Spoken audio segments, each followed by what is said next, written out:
చూడమ్మాయ్, అలాగే కూర్చుంటే ఎలా చెప్పు? బయట ఉన్న వాళ్ళందరూ నిన్ను జలకన్య అని అనుకుంటున్నారు. నువ్వు నీళ్ళలోకొచ్చి జలకాలాడు, నీకు బాగుంటుంది. నీటితో పాటు జలకాలాడితే నీలాగే అయిపోతాననిపిస్తుంది నాకు. ఎలా నవ్వుతుందో చూడు.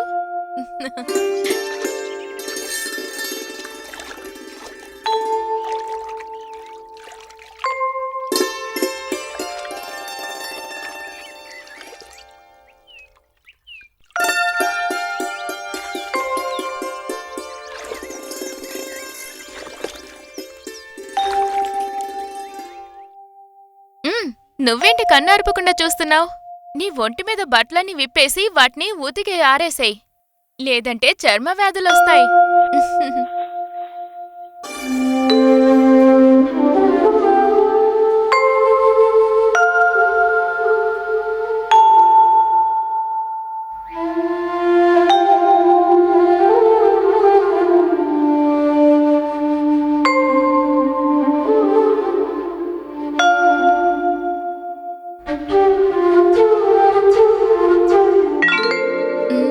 ఇప్పుడే తెలుస్తుంది మగవాళ్ళు నీ వెనకెందుకు పడుతున్నారు. సోపెట్టి స్నానం చేస్తే అచ్చం దేవతలా ఉంటావు.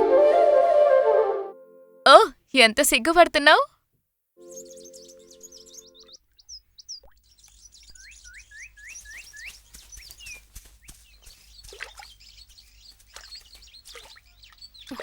వెళ్ళండి అక్కడి నుంచి.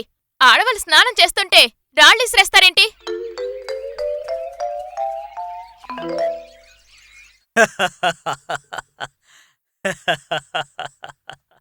రే వినోద్, నాకు చీమలు కుడుతున్నాయిరా. ఊరికరా, ఊరికే ఏ చీమలు కొడుతున్నాయి అంటే నిన్ను కొట్టడం లేదా? నాకేం లేదు. నన్ను కూడా ఒక చీమ కుట్టిందిరా. నోరు మూసుకొని ఉండరా.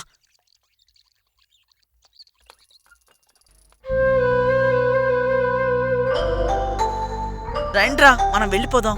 మా ఇంట్లో తెలిస్తే అంతే సంగతులు. రండి వెళ్దాం. రారా వెళ్దాం. ఏం చేస్తున్నారా? అయ్యో టీచర్ రా. ఆడవాళ్ళు స్నానం చేస్తుంటే చాటుగా చూస్తారా? ఎదవల్లరా.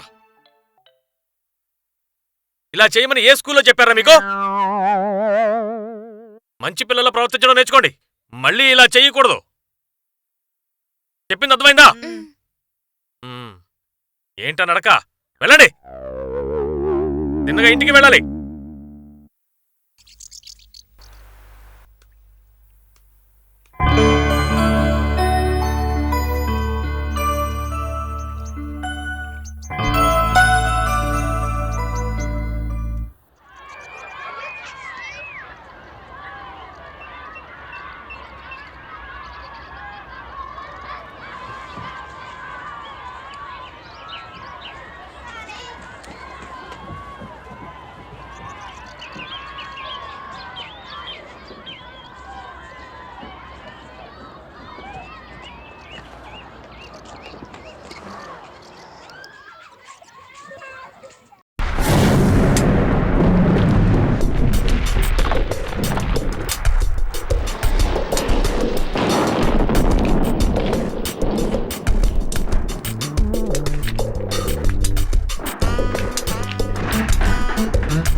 బండరాయైనా నువ్వేదో పుణ్యం చేసుకున్నావు.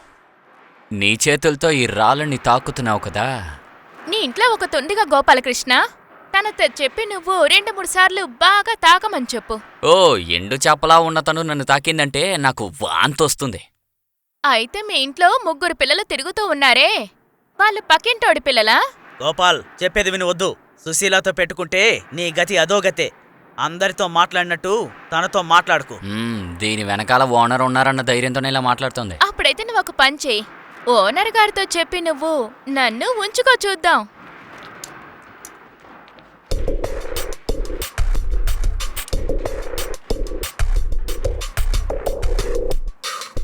అదిగో ఓనర్ గారు వచ్చారు. నా ముందే నువ్వు అడిగావంటేనా విషయం టక్కున ఒక నిర్ణయానికి వస్తుంది కదా. అంటే నా లోడు నిండిపోయింది, వస్తాను. ఈ లోడ్ని సుశీల ఎప్పుడూ ఎక్కించింది కదా సుశీల.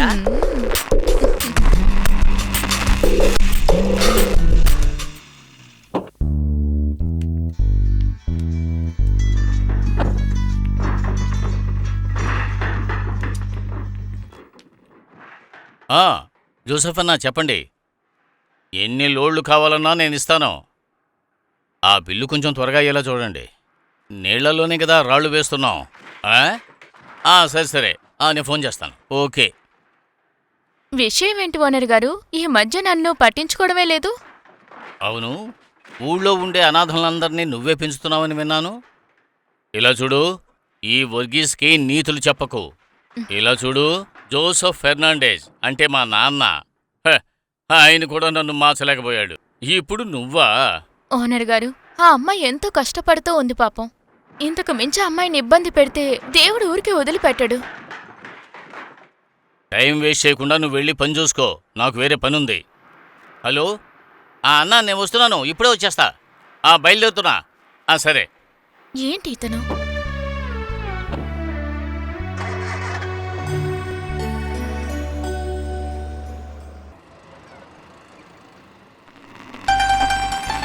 ఈ పిల్లకి నువ్వు రేళ్ళురా. మనం ఇలా చెప్పామో లేదో అదిగో వచ్చేసింది. దాన్ని పట్టుకుని బండి ఎక్కించరా. ఏయ్, రావే. రా, కారెక్కు. గట్టిగా పట్టుకో. ఎక్కించు. ఎక్కించు. పోనీ, పోనీ.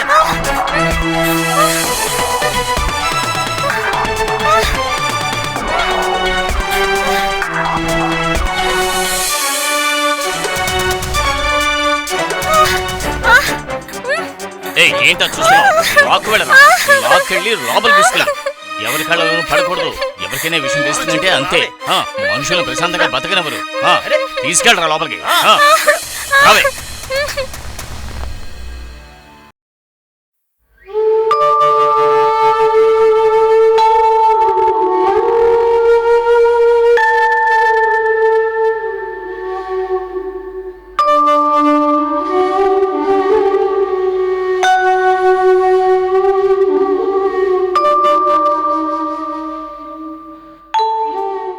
నువ్వెందుకు ఆ ఇంటికెళ్ళా?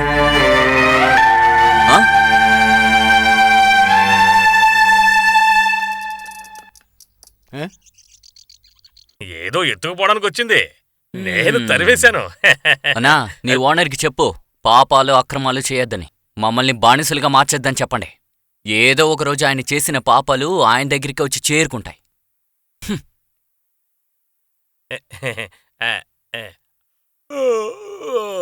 పాత సాహిత్యం అంతా గొప్ప చరిత్రే. తాటాకుల మీద రేకుల మీద రాస్తే జీవితాంతం అవి ఉంటాయి. కానిప్పుడొస్తున్న రచయితలు రాసే రాతలు అంత బాగోలేకపోవడానికి గల కారణమేంటి? అందులో అర్థం ఉండటం లేదు. ఈ మధ్య ఆడవాళ్ళం రాస్తాం, మగవాళ్ళం రాస్తామని అర్హత లేని వాళ్ళు కూడా వారపత్రికలో చెత్తా చెదారం అంతా రాస్తున్నారు. అలాంటి సృష్టికి ఆయుషే లేదు. మీరేమంటారన్నా? ఏ విత్తనమైనా మొలుస్తుంది. కానీ బాగా మొలకెత్తే విత్తనం నాటితే దాని ఫలితం ఎక్కువగా ఉంటుంది. నేను చెప్పేది నిజమే కదా? అది నిజమే. ఈయన చెప్పినట్టు మంచి విషయం చేస్తే అవి అలాగే ఉంటాయి. కాని పరిస్థితికి తగ్గట్టు మారిపోయేవాడు వాడే నాశనమైపోతాడు. అదేగా ఇప్పుడు జరుగుతోంది. ఎవరో అమ్మ అటు వెళ్తోంది. ఎవరో బిచ్చమెత్తుకునే అమ్మాయి అనుకుంటాను. ఇది అటువంటిది కాదు. ఏదో ఊరి నుంచి ఇక్కడికి వచ్చింది. రాత్రి అయితే చాలామంది ఆ అమ్మాయిని ఇబ్బంది పెడుతున్నారు. అంతా అమ్మాయి కర్మ, ఏం చేస్తాం? ఏదో ఒక అనాథాశ్రమంలోనో ఏదో ఒక పునరావాస కేంద్రంలోనో చేర్చుంటే చాలా బాగుండేది కదా. దానికి నువ్వే గ్యారెంటీ ఇవ్వాలి. అది నువ్వు కూడా చేయొచ్చు కదా. ఇది మన ఊరికి శాపం. దీంతో మాకు సంబంధం లేదని ఎవరి పనులు వాళ్ళు చూసుకుంటూ ఉంటారు. అన్ని జీవరాశులకి ప్రేమని పంచి మనం జాగ్రత్తగా చూసుకున్నామంటే అప్పుడు సమాజం బాగుపడుతుంది, దేశం కూడా అభివృద్ధి అవుతుంది. అది ఎక్కడికి వెళ్తుంది మనకెందుకు? మనం కాసేపు ఆడుకుందాం. అదే మనకి చాలా ముఖ్యం. లేదు, నాకు ఒక అర్జెంట్ మీటింగ్ ఉంది, నేను వెళ్ళి తీరాలి. నాకు చాలా పనులున్నాయి, నేను మిమ్మల్ని డ్రాప్ చేస్తాను. అది కూడా కరెక్టే.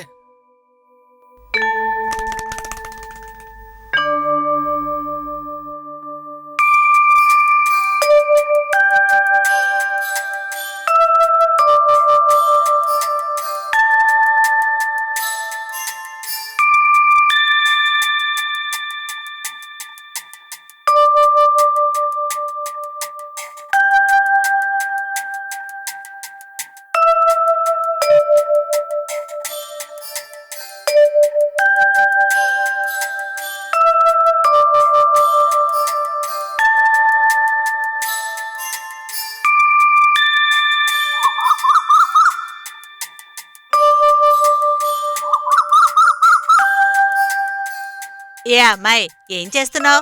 అవన్నీ అలా పడేసేవేంటి? చాచి ఒకటి ఇవ్వాలనుంది. పాపను చూసుకుంటే చాలా చేస్తుంది. పాపం చూడ్డానికి అందంగా ఉంది, కానీ పిచ్చిదానిలాగా ఉంది. ఏ ఇంటి బిడ్డో ఇలా అయ్యింది. మార్కెట్లో ఎవ్వరూ తన్ను వదిలిపెట్టలేదని మా చిన్నమ్మ చెప్పింది. ఆమెకే మీ ఆయనే చెప్పాడంట. తను పెద్ద కిల్లాడని నాకు తెలుసు. ఏంటి వాణ్ణి దగ్గరకొచ్చాడా? ఏదో పక్కలో ఉంచి చూసినట్టు చెప్తున్నావు.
క్లాసులో ఉంటే అలా ఉంటావు, చర్చిలో కూడా అలాగే ఉంటున్నావు. అందుకే నీకు మార్కులు బాగా తగ్గుతున్నాయి. అమ్మా, చర్చిలోనే కాస్త శ్రద్ధగా ఉంటే బాగుంటుంది కదా. నన్ను చదవమని చెప్పండి అంకుల్. అన్నిట్లో A+. అల్లరి చేయడంలో కూడా చెప్పు. పిల్లలందరూ ఒకేలా ఉంటారు. మనం ఒకటి చెప్తే వాళ్ళు ఒకటి చేస్తారు. అంతా కాలానికి తగ్గట్టే జరుగుతోంది. మనమేం చేయగలం చెప్పు? మనం మాత్రం ఏం చేస్తాం? జరిగేది జరుగుతుంది అంతే. అవును.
నిజంగా దీనికి పిచ్చి లేదు. ఒకవేళ నటిస్తుందా ఏంటి? ఏమీ అర్థం కావట్లేదు.